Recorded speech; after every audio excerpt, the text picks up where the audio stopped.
ये कहावत तो हम सबने सुना ही होगा कि बुद्धि ही बल है, ज्ञान ही ताकत है और नॉलेज इज पावर। तो चलिए आज इस पर हम लोग चर्चा करते हैं। कहानी एक बहुत ही प्यारे और छोटे बच्चे की है जिसका नाम था राजू। उसके पड़ोस में एक बूढ़ी औरत रहती थी जो रिश्ते में उसकी दादी लगती थी। एक दिन उसने बहुत ही प्यार से राजू को अपने पास बुलाया। राजू दादी माँ कहकर उसके पास आ गया। दादी ने उसे कुछ काजू दिए खाने को। राजू काजू का नाम सुनते ही बहुत खुश हो गया और वो काजू खाकर दादी माँ को धन्यवाद देकर वहां से चला गया। घर जाने पर वह बार बार दादी माँ और काजू को याद करता रहा और फिर अगले दिन दादी फिर से उसे बुलाकर काजू देती है। राजू खुश हो जाता है और यह सिलसिला कई दिनों तक चलता रहता है। अचानक एक दिन राजू के मन में एक प्रश्न आता है। वो पूछता है कि दादी माँ, तुम हर दिन मुझे काजू क्यों खिलाती हो? दादी ने जवाब दिया, क्योंकि मेरे पास दांत ही नहीं है खाने को, इसीलिए मैं अपना काजू तुम्हें खिला देती हूँ। राजू ने आश्चर्य से पूछा कि अगर तुम काजू खा नहीं सकती तो खरीदती क्यों हो? क्या तुम सिर्फ मेरे लिए काजू खरीदती हो?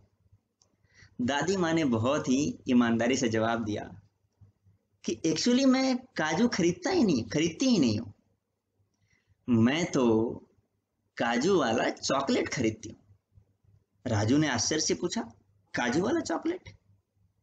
दादी माँ ने जवाब दिया, यस, चॉकलेट होता है जिसके अंदर में काजू और ऊपर से चॉकलेट का कवरिंग होता है। मैं ऊपर से जो चॉकलेट का कवरिंग होता है उसको चूस कर खा लेती हूँ,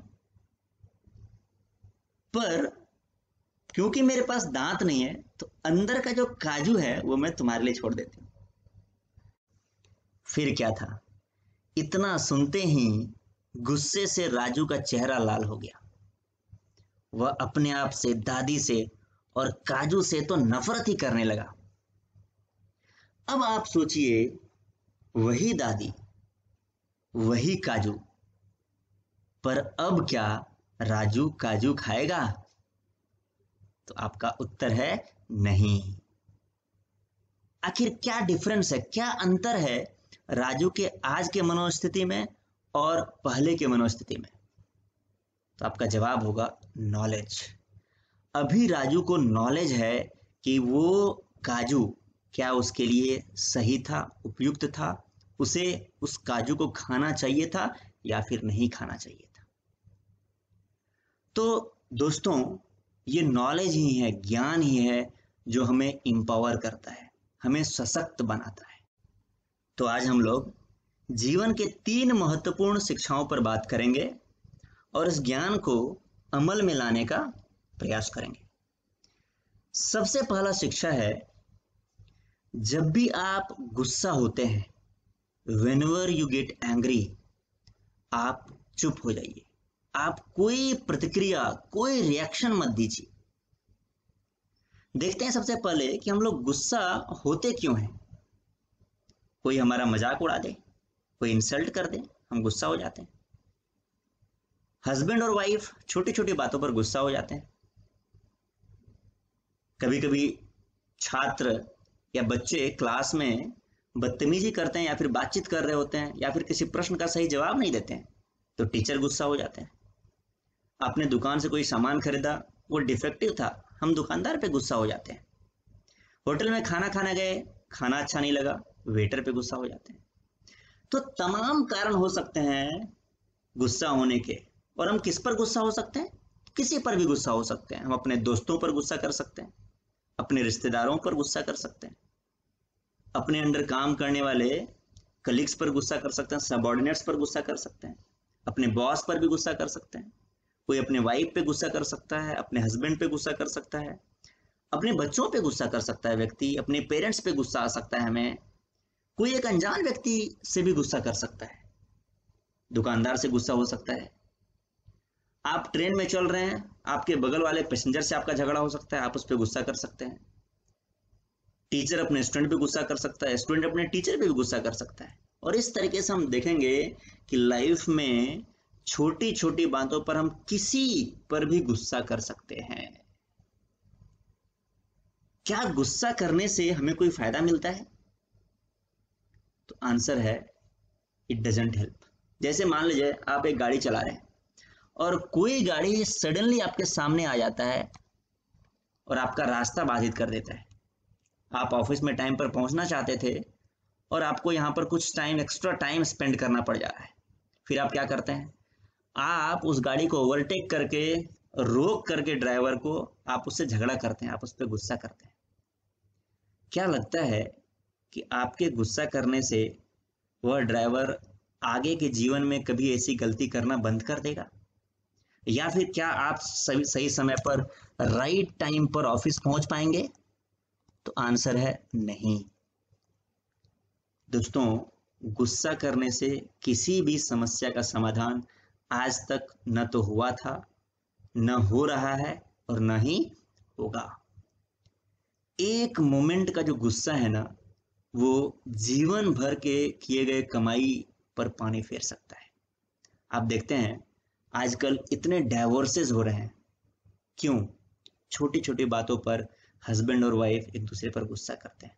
मैं आपको कुछ डेटा बताता हूँ। ये देखिए, ये इंडिया का डेटा है 2011 का। मुझे रिसेंट डेटा नहीं मिल पाया, इसीलिए 2011 का डेटा शेयर कर रहा हूँ। ये अलग अलग स्टेट्स में कितने डाइवोर्सेस हुए हैं उसका डेटा है। अब देखिए, महाराष्ट्र में 2 लाख से ज़्यादा डाइवोर्स हुए हैं, गुजरात में लगभग 2 लाख डाइवोर्स हुए हैं, वेस्ट बंगाल में 1.5 लाख से ज़्यादा, उत्तर प्रदेश में 1 लाख, आंध्र प्रदेश में 86,000। इसी तरीके से आप अगर पूरे दुनिया का भी एनालिसिस करेंगे तो आप देखेंगे 1960 से 2017 तक जो डाइवोर्स रेट है वो लगभग 10% से बढ़ करके 45% के आसपास आ गया है। आज के डेट में 2019-20 में यूके में, यूनाइटेड किंगडम में ये डाइवोर्स रेट एग्जैक्टली 50% पहुंच गया है। तो दोस्तों, गुस्सा करना और ये सोचना कि इससे समस्या का समाधान हो जाएगा, ये वैसा ही है जैसा कि जहर खुद पी लेना और उम्मीद करना कि मौत सामने वाले व्यक्ति का हो जाएगा। तो चलिए हम बात करते हैं कि गुस्सा को कैसे कंट्रोल किया जाए। तो इसका एक बहुत ही साधारण तरीका है और बहुत ही इफेक्टिव तरीका है। आपको जब भी गुस्सा है, आप चुप हो जाइए। आप एकदम चुप हो जाइए और कुछ भी रिएक्शन मत दीजिए। आपको कुछ भी समझ में नहीं आ रहा है तो आप 1 से 100 तक का गिनती कीजिए। जब भी आपको गुस्सा है, जब 100 तक का गिनती खत्म हो जाए तब कुछ रिएक्शन दीजिए, तब कुछ बोलिए। आप देखेंगे कि 100 तक का गिनती करने में आप शांत हो जाएंगे। शांति से लिया गया या शांति में बोला गया जो बात होता है ना, वो हमेशा गुस्से में बोले गए बात से बहुत अच्छा होता है। अदरवाइज हम कई बार लाइफ में गुस्सा कर लेते हैं और गुस्से में हमारा रिलेशनशिप खराब हो जाता है और फिर हम जिंदगी भर रिपेंट करते रहते हैं, हम प्रायश्चित करते रहते हैं कि मैंने ये गुस्सा क्यों किया। तो आपको गुस्सा करने के बाद उसके जो परिणाम है वो भोगना न पड़े, इसका एक सिंपल तरीका है कि जब भी गुस्सा हो आप रिएक्ट ना करें, आप रिस्पॉन्ड ना करें, आप कुछ भी ना बोले, एकदम शांत हो जाइए। अपने आप को हम्बल बनाइए, विनम्र बनाइए और फिर बाद में सोच समझ कर आपको अगर कुछ बोलना है तो बोलिए। आप देखेंगे कि 99% केस में गुस्सा से जो आने वाले परेशानी है आपकी जिंदगी में वो खत्म हो जाएगा। एक और बहुत ही इफेक्टिव तरीका है योगा और मेडिटेशन। जब आप योगा या मेडिटेशन करते हैं तो अपने अंदर के जो अच्छे गुण है, जो सद्गुण है, उसको आप बाहर निकालते हैं और उसको जब आप बाहर निकालते हैं तो आप ओवरऑल एक अच्छे व्यक्ति बन जाते हैं। अब एक प्रश्न उठता है कि क्या गुस्सा करना हमेशा ही खराब है, या फिर अगर एक माँ अपने बच्चे पर गुस्सा करती है तो ये सही भी हो सकता है? तो आंसर है इसका हाँ, गुस्सा करना तो हमेशा ही खराब है। Getting angry is always bad, लेकिन एक्टिंग एंग्रीली, गुस्सा करने का नाटक करना, गुस्सा करने का दिखावा करना। If you are acting angrily out of love and care for someone, अपने बच्चों के प्रति अगर आपका बहुत प्रेम है, किसी के भी प्रति अगर आप बहुत प्रेम या उनका बहुत ख्याल रखते हैं, इस भाव से आप उसकी भलाई के लिए उस पर गुस्सा करने की एक्टिंग करते हैं, तो फिर आपका गुस्सा जायज़ है, जस्टिफाइड है और सही है। जैसे अगर माँ अपने बच्चे को अच्छे संस्कार देने के लिए उस पर गुस्सा करती है, अगर शिक्षक अपने बच्चे को अच्छी शिक्षा देने के लिए उस पर गुस्सा करते हैं, तो ये जस्टिफाइड है, ये जायज़ है। अब प्रश्न है कि क्या प्रूफ है कि आप गुस्सा कर रहे हैं या फिर गुस्सा करने की एक्टिंग कर रहे हैं? तो बहुत ही सिंपल है। अगर आप गुस्सा कर रहे हैं तो आप पर इसका नकारात्मक प्रभाव पड़ेगा, मतलब आप अपने मन की शांति को खो देंगे, आप खुद डिस्टर्ब हो जाएंगे अगर आप गुस्सा हो रहे हैं। इसके अपोजिट अगर आप गुस्सा करने की एक्टिंग कर रहे हैं तो इसका प्रभाव आप पर नकारात्मक नहीं बल्कि दूसरे व्यक्ति पर सकारात्मक होगा। आप जो चाहते हैं वह अपने जीवन में अचीव करे, वो व्यक्ति उस चीज़ को अचीव कर लेगा।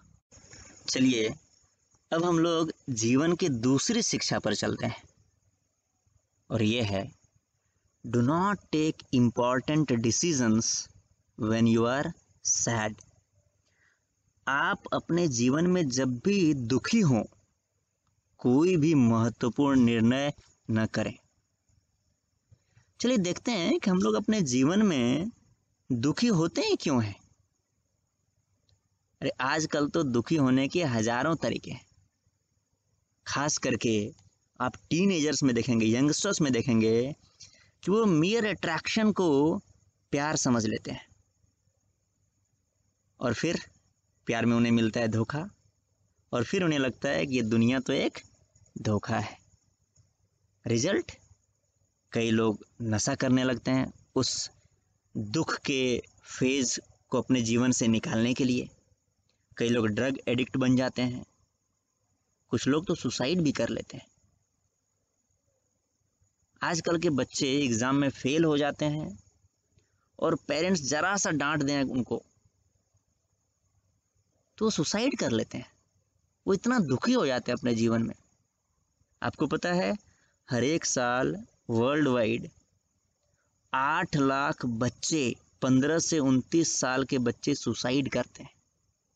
इनफैक्ट 15 से 29 साल के बच्चों में मृत्यु का जो सबसे प्रमुख कारण है वो सुसाइड ही है, और इंडिया इस 8 लाख में 17% का कंट्रीब्यूशन करता है हर साल। आज अगर आप इंटरनेट पर टीन एजर्स सुसाइड टाइप करेंगे तो आपको 1 लाख डॉक्यूमेंट मिलेगा जो टीन एजर्स सुसाइड के बारे में बात करता है। आप समझ सकते हैं कि टीन एजर्स का सुसाइड इंडिया ही नहीं बल्कि पूरे वर्ल्ड के लिए कितना बड़ा प्रॉब्लम बन चुका है। तो इसीलिए दोस्तों इन चीज़ों का आप देखेंगे, खास करके टीनेजर्स में जो सुसाइड का मेन 2 रीज़न है वो है प्यार में धोखा और एग्ज़ाम में अनएक्सपेक्टेड, जितना आपने सोचा था उससे कम रिजल्ट आना। तो दोस्तों इतना ही नहीं, दुखी होने के आपको अनेकों रीज़न मिल जाएंगे। One beautiful actress committed suicide when she saw the first wrinkle on her face. इसीलिए दोस्तों जब भी आप अपने जीवन में दुखी हों, कोई भी महत्वपूर्ण निर्णय न लें, बस इंतज़ार करें दुख का वो घड़ी बीत जाने का। क्योंकि सुख और दुख ये तो जीवन के 2 पहलू हैं, जैसे सिक्का के 2 पहलू होते हैं। सुख और दुख तो वसंत और पतझड़ के समान है, सुख और दुख तो दिन और रात के समान है, सुख और दुख तो सर्दी और गर्मी के समान है। जैसे मौसम बदल जाता है, जैसे रात खत्म होकर के सुबह हो जाता है, दिन ढल करके शाम हो जाता है, वैसे ही हमारे जीवन में अगर आज दुख का घड़ी है तो हमारे जीवन में सुख का घड़ी भी आएगा। तो आप बस इंतज़ार करें, आप बस सही वक्त का इंतज़ार करें और तब अपने सभी महत्वपूर्ण निर्णय लें। और दोस्तों, आज जो तीसरी शिक्षा के बारे में हम लोग बात करने जा रहे हैं वो है do not make promises when you are happy. जब आप बहुत खुश होते हैं तो किसी से कोई वादा न करें। दोस्तों, इस विषय पर हम अपना कोई ओपिनियन नहीं देना चाहते हैं और हम चाहते हैं कि आप जो भी इस विषय पर सोचते हैं, आप अपना सोच, आप अपने विचार को, अपने ओपिनियन को कमेंट बॉक्स में लिखें और सभी दर्शकों तक पहुंचाएं। Because knowledge not shared is wasted. हम चाहते हैं कि आपके पास जो जानकारी है वो पूरे दुनिया के साथ आप उसे शेयर करें। अगर आप उसे शेयर नहीं करेंगे तो वो वेस्ट हो जाएगा।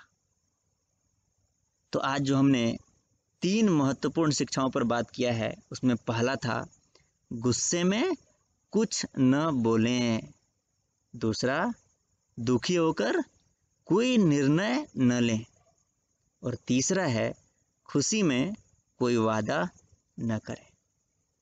धन्यवाद।